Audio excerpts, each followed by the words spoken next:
Bapak Ibu, saudara-saudari yang terkasih dan Pak Romo yang saya cintai, bacaan-bacaan yang baru saja kita dengar, saya mencoba untuk merefleksikan dari ketiga bacaan ini, dan bacaan ini saya pilih untuk perayaan syukur hari ini. Permenungan saya mengawali dari bacaan yang pertama dari kitab Nabi Yesaya.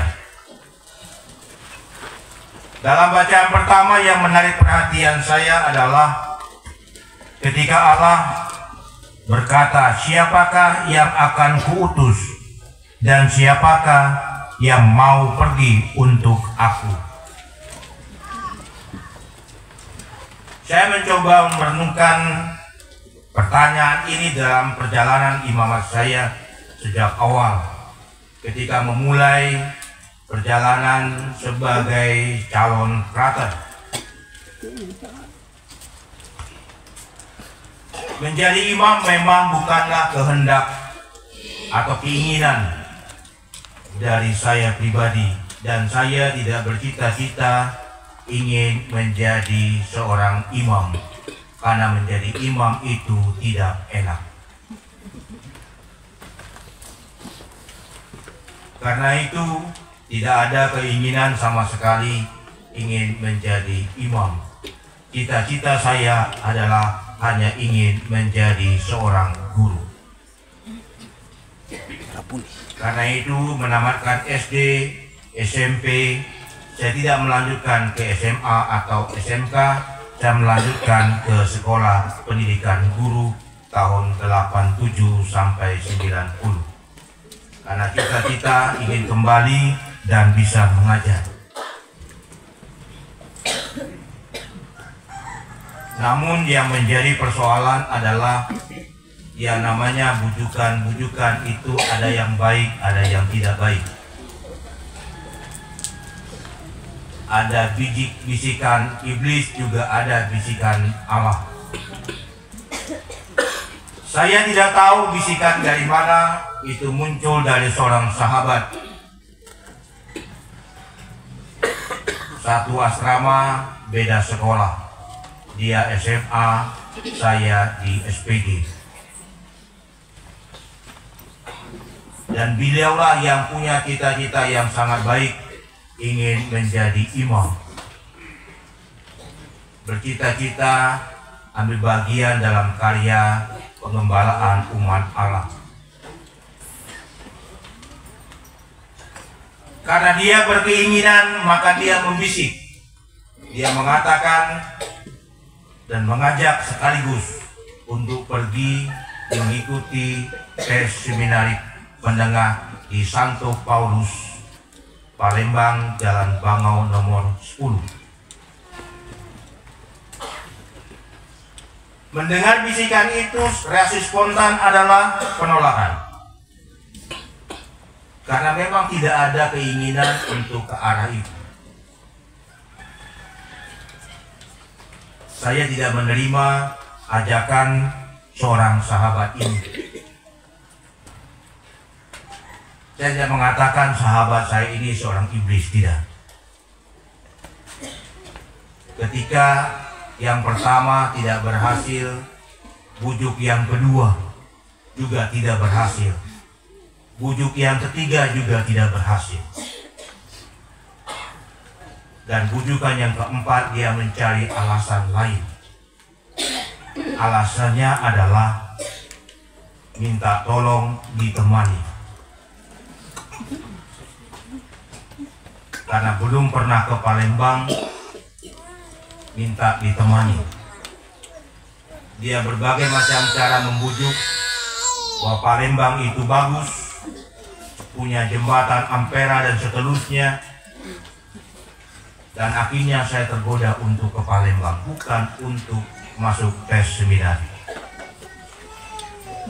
Nah, karena itulah perjalanan waktu, singkat cerita adalah ketika sampai di Palembang muncul persoalan yang kedua. Persoalannya adalah yang boleh masuk, tidur, dan makan di seminari menengah adalah para calon yang mau ikut tes seminari. Dan saya merasa bukan calon. Yang menjadi persoalan saya adalah mereka boleh masuk, saya tidak boleh masuk. Itu berarti saya harus mencari tempat tinggal. Hanya tidak punya teman, tidak punya keluarga, sehingga saya bingung harus tinggal di mana. Karena itu 2 minggu. Terlebih lagi bisa makan di mana. Karena pergi sebagai seorang anak asrama tidak dibekali uang. Dan saya pun sedikit berbohong. Boleh toh? Sedikit berbohongnya? Saya tidak mengajar. Ini ada Bapak Sekretaris Keuskupan. Saya mengatakan begini, demi bisa tidur, demi bisa makan. Akhirnya ketika panitia bertanya, apakah kamu juga ingin ikut tes? Saya menjawab iya. Supaya bisa makan, bisa tidur, dan lain. Tetapi alasan itu saya tidak kemukakan. Saya hanya mengatakan iya. Dan saya ikut alanya anak-anak seminari. Doa, bangun pagi, itu hal-hal yang tidak pernah saya lakukan, layaknya seorang seminari. Tapi ya sudah, yang penting bisa makan, bisa tidur, ikut tes seminari. Seminggu pertama belajar, persiapan. Para calon yang lain itu banyak bawa buku untuk belajar.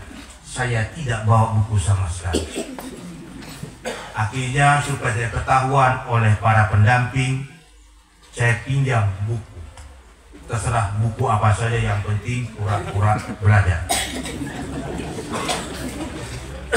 Jadi mereka buka buku halaman demi halaman, saya juga buka halaman demi halaman, tapi tidak tahu apa yang saya baca. Karena menunggu waktu 2 jam itu sangat lama. Seminggu lewat, tes 1 minggu lewat, kami pulang. Tapi satu hal yang menarik, selama saya di seminari menengah, mereka doa pasti. Para calon seminaris doa dengan khusyuk, mohon kelulusan. Tetapi saya berdoa berbeda. Saya berdoa, ini jujur, saya berdoa kepada Tuhan Allah. Saya mengatakan, Tuhan, saya masuk ke sini bukan karena ingin jadi seminaris. Karena itu saya mohon supaya saya tidak diluluskan. Karena itu memang saya tidak punya keinginan ke sana. Itu doa ketika di seminari selama proses itu. Seminggu selesai, terimalah hasil keputusan melalui selembar amplop dengan isi tentang kelulusan yang kami terima dari Pastor Paroki Katedral Santo Yosef Pangkal Pinang. Saya membuka dengan biasa-biasa. Kalau orang terima amplop itu ada kecemasan tersendiri, lulus atau tidak lulus. Saya biasa-biasa saja. Dan saya berharap bahwa hasil yang saya peroleh itu sesuai dengan harapan saya, dengan doa saya. Tetapi kembali lagi, manusia boleh punya rencana, Tuhan yang menentukan. Ketika dibuka amplop itu dinyatakan lulus. Gagal. Dan ini menjadi sebuah tantangan tersendiri, Bapak Ibu Saudara-saudari. Saya menyadari bahwa tidak pantas untuk menjadi seorang imam, menjadi seorang seminaris. Dengan latar belakang pendidikan yang pas-pasan.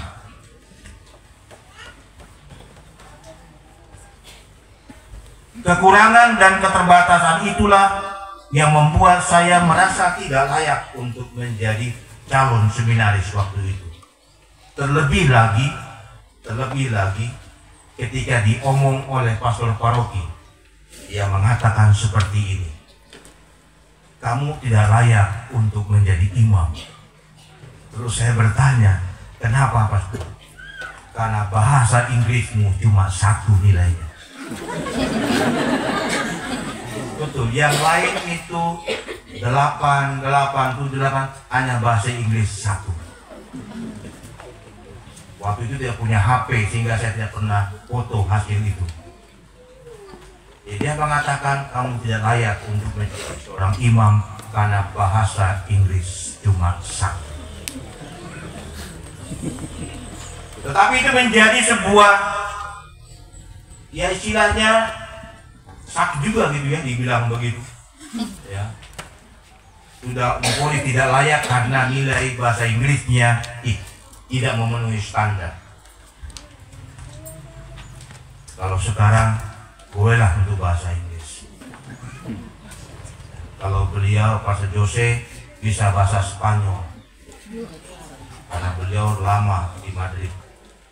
Wow.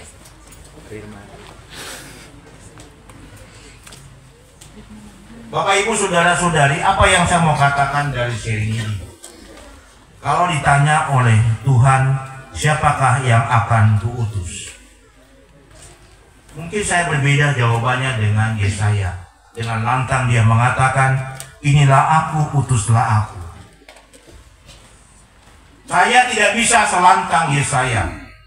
Karena saya menyadari bahwa keterbatasan, kekurangan itu yang membuat seringkali untuk memutuskan dengan cepat sangat rumit. Tetapi yang menarik Bapak Ibu saudara-saudari, itulah yang saya alami saat-saat menerima awal mula perjalanan menjadi seorang seminaris dengan kerapuan keterbatasan dalam bidang pendidikan. Tetapi yang menarik adalah bagaimana saya mencoba untuk melewati masa-masa sulit itu. Mulai di postulat angkatan pertama. Saya postulat angkatan pertama. Itu tahun 90, angkatan pertama. Di mana kongregasi SCCC memulai program postulat. Sehingga saya tidak melanjutkan ke seminari menengah. Dari 19 angkatan pertama, yang 18 memilih jalan lain.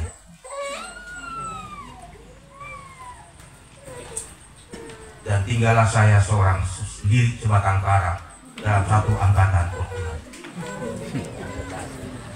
Yang 18 itu memilih jalan yang lain, yang sesuai dengan apa yang mereka harapkan.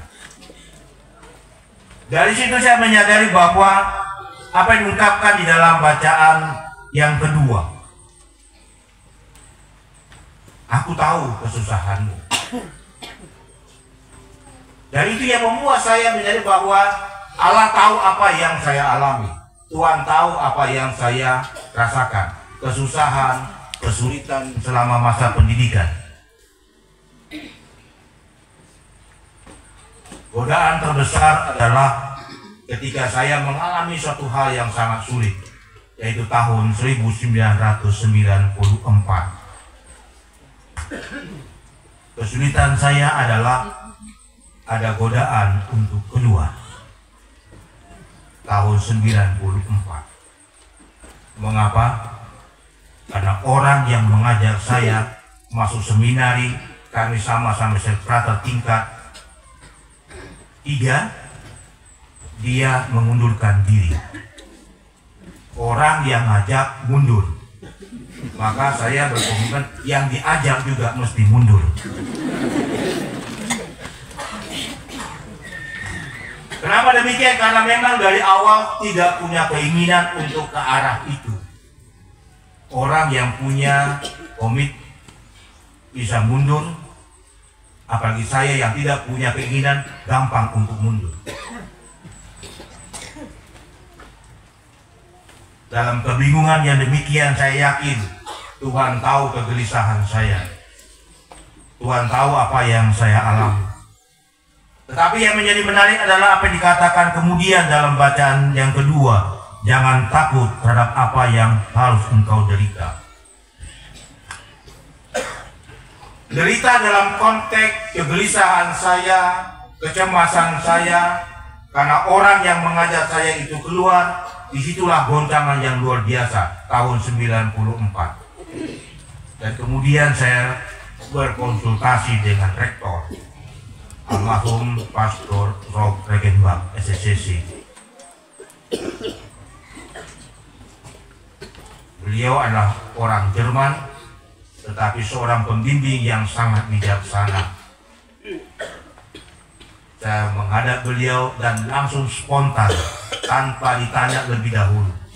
Saya mengatakan kepada Pastor Rektor, Pastor, besok saya mau pulang.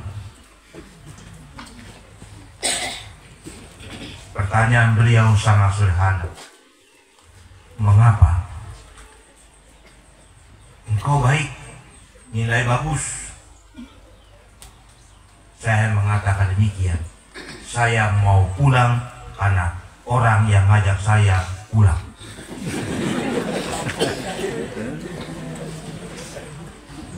Kemudian pastor itu dengan sederhana dia menjawab seperti ini.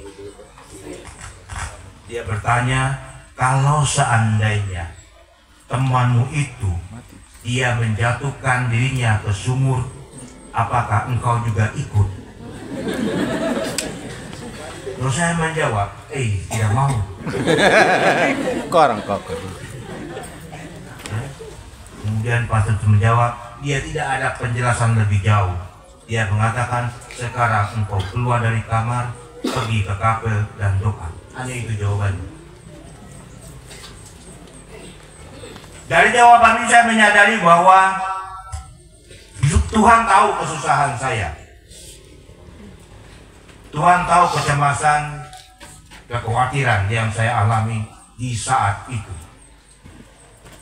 Karena itu lewat pastor pembimbing, Pastor Rob Regenbach, Tuhan mengatakan jangan takut menghadapi apa yang harus engkau derita. Itulah yang menguatkan saya dalam perjalanan imamat. Dan saya bersyukur saya diberi seorang pembimbing yang sangat baik, sehingga boleh menyelesaikan sampai ke jenjang imam.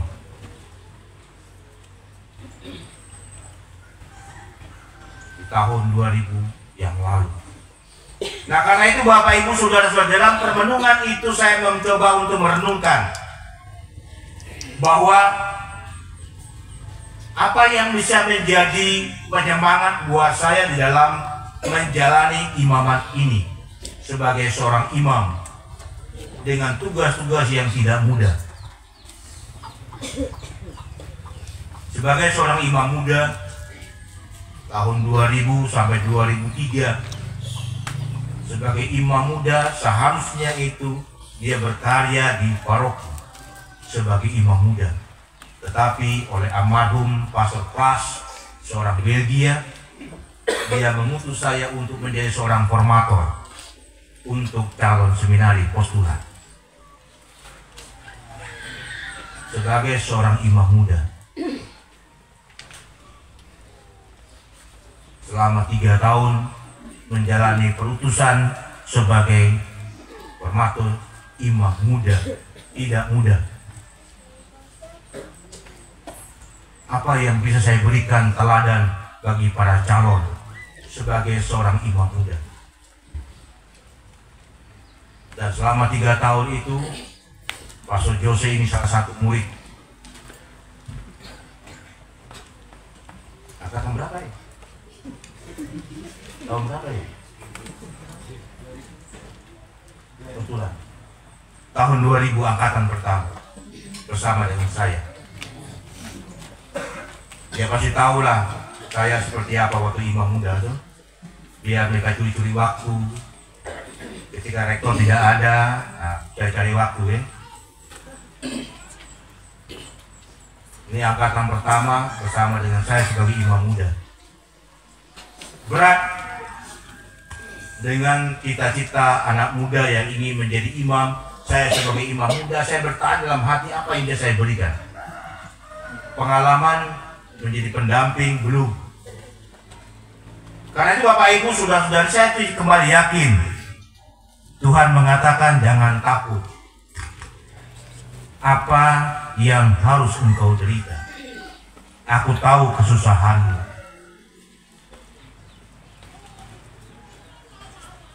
Perjalanan imamat dinamikanya ya seperti itu. Setelah 3 tahun pindah ke paroki, baik di Batam itu 4 tahun, kemudian yang paling lama menurut saya sebagai imam berkarya di paroki di Bandung itu 8 tahun. Dan kemudian pergilah ke perutusan di tempat yang sangat-sangat sulit, membuka misi baru, yaitu di Kepulauan Mentawai. Itu godaan terbesar. Kepulauan Mentawai memulai misi baru dari kongregasi membuka paroki dengan situasi kondisi menyedihkan, boleh dikatakan. Listrik tidak ada, sinyal tidak ada, menyedihkan dalam konteks ini. Menata umat, ada tantangan berat. Tapi yang membuat saya bahagia boleh melewati selama 4 tahun di Kepulauan Mentawai itu adalah moto yang saya pakai dalam tabisan ini. Dan moto tabisan ini saya ambil atas permenungan yang begitu panjang setelah melewati merenungkan yang boleh katakan jatuh bangun. Bahwa Tuhan menguji kesetiaan saya pribadi sebagai seorang imam itu melalui berbagai macam situasi. Belum lagi ketemu cewek yang cantik, hai. Itu apalagi cewek Bandung ini.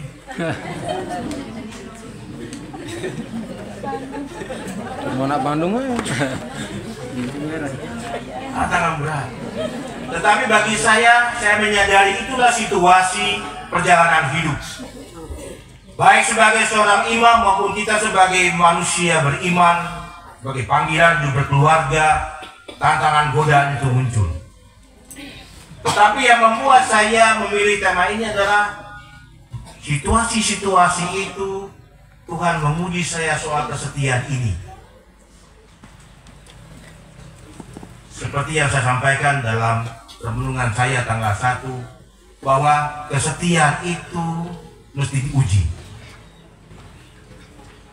Bahwa ujian terhadap kesetiaan itu adalah melalui peristiwa-peristiwa hidup yang dihadapi. Terutama peristiwa-peristiwa yang tidak mengenakan. Peristiwa-peristiwa yang terkadang sampai pada sebuah keputusan berhenti. Dan saya menyadari bahwa sebagai manusia, sebagai imam, perjalanan 25 tahun sebagai imam ini, saya menyadari moto tabisan inilah yang menguatkan saya.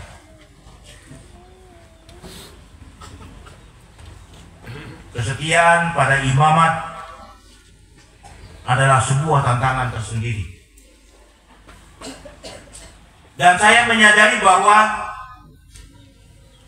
apa yang saya alami tidaklah berjalan seorang diri. Mengapa demikian?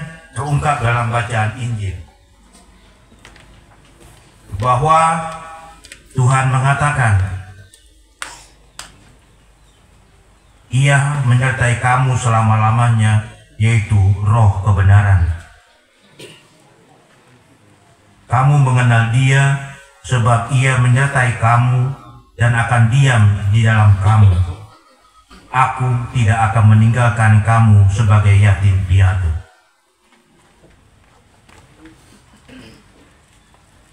Itulah yang menguatkan saya menjalani imamat sebagai seorang imam. Keyakinan bahwa Tuhan diam dalam beli saya, Dia yang menyertai saya, dan Dia tidak akan meninggalkan saya bagaikan yatim piatu. Nah, karena itulah Bapak Ibu Saudara-saudari, ketika memasuki tahun yang ke-25, pertanyaan mendasar saya adalah, kok bisa? Kok bisa sampai pada angka 25? Karena saya merenungkan itu di awal menapaki perjalanan itu dengan sesuatu yang tidak jelas. Tetapi sesuatu yang tidak jelas itu diubah oleh Allah menjadi jelas. Yang penting adalah pertama-tama bagaimana Allah mengajak kita untuk tinggal dalam Dia. Tinggal dalam Dia itu dengan cara bagaimana berjuang untuk mengasihi Dia. Mengasihi Dia itu dengan cara bagaimana memberi diri untuk dibimbing, untuk dituntun. Menyadari diri sebagai seorang manusia yang dengan berbagai macam kelemahan dan keterbatasannya, Tuhan ingin adalah memberi diri untuk dituntun, dibimbing oleh Dia dalam jalan yang kita jalani. Nah, karena itu menjadi menarik Bapak Ibu Saudara-saudari, dan kita semua menjadi panggilan-panggilan hidup. Panggilan sebagai seorang imam, sebagai seorang biarawati, ataupun sebagai seorang hidup berkeluarga, ataupun panggilan-panggilan dalam memangku jabatan-jabatan tertentu dalam pemerintahan. Ada banyak godaan-godaan di sana. Ada banyak kesulitan-kesulitan yang akan kita temukan. Tantangan banyak. Namun disadari bahwa ketika kita manusia ini, yang rapuh ini, yang lemah ini, tidak mau bekerja sama dengan Allah, mau memberi untuk dituntun oleh Allah, yakinlah suatu masa akan jatuh dengan sendirinya. Karena manusia tidak punya kekuatan apapun. Kekuatan kita sebagai orang beriman itu adalah Allah. Allah yang tahu akan kesusahan kita. Allah yang tahu akan kecemasan kita. Kesulitan yang kita hadapi, tantangan yang kita hadapi, Dia tahu. Tetapi tidak berarti kita tidak mau bekerja sama dengan Dia. Bapak Ibu Saudara-saudari yang terkasih, menjalani hidup sebagai seorang imam dalam situasi zaman sekarang dengan berbagai macam perkembangan media teknologi, itu luar biasa tantangannya. Sangat besar tantangannya.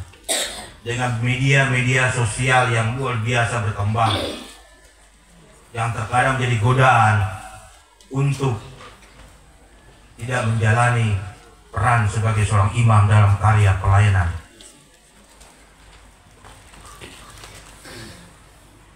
Tapi saya menyadari Bapak Ibu Saudara-saudari, bahwa peran Tuhan yang sangat baik itu melalui orang-orang yang baik. Para keluarga yang saya yakin dengan cara mereka masing-masing, mereka mendukung dengan doa mereka. Mereka mendukung dengan nasihat mereka. Dan seluruh umat beriman, saya yakin Tuhan memakai kalian semua untuk memberikan yang terbaik untuk para imamnya.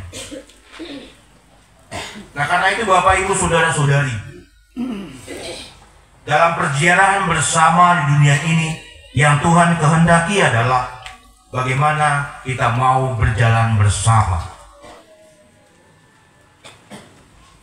Berjalan bersama artinya bagaimana dalam perjalanan itu yang diharapkan adalah saling menguatkan, saling mendukung, dan saling mendoakan. Dan saya punya keyakinan bahwa saya bisa menginjak sampai imamat yang ke-25 ini. Peran banyak orang baik itu luar biasa, yang selalu mendukung, yang selalu mendoakan. Dan karena itu saya pribadi mengucapkan banyak terima kasih untuk dukungan dan doa-doa ini. Saya masih teringat 25 tahun yang lalu itu misa syukurnya di sini. Dengan anggota KOR beberapa ini masih ada. Beberapa anggota KOR masih ada. Beberapa. Yang lain masih baru gitu. Beberapa. Ada satu bapak yang kumis itu ada itu saya. 25 tahun yang lalu. Juga beliau anggota KOR. Oleh saya, waktu itu misa di sini 25 tahun yang lalu. Dan hari ini keluarga mengadakan di tempat yang sama. Terima kasih banyak untuk itu. Karena ini saya menyadari Bapak Ibu saudara-saudari yang terkasih, inilah cara Tuhan memberikan sesuatu sebagai wujud kasih Allah bagi kita semua melalui orang-orang baik ini. Kalian jangan melupakan orang baik.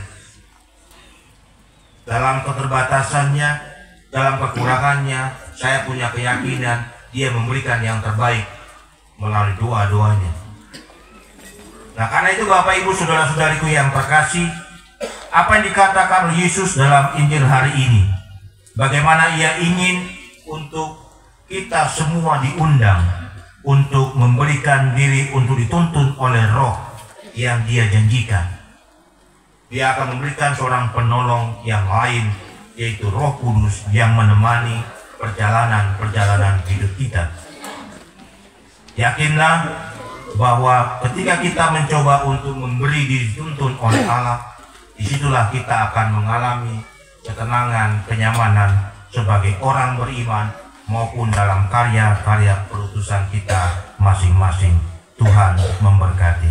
Amin.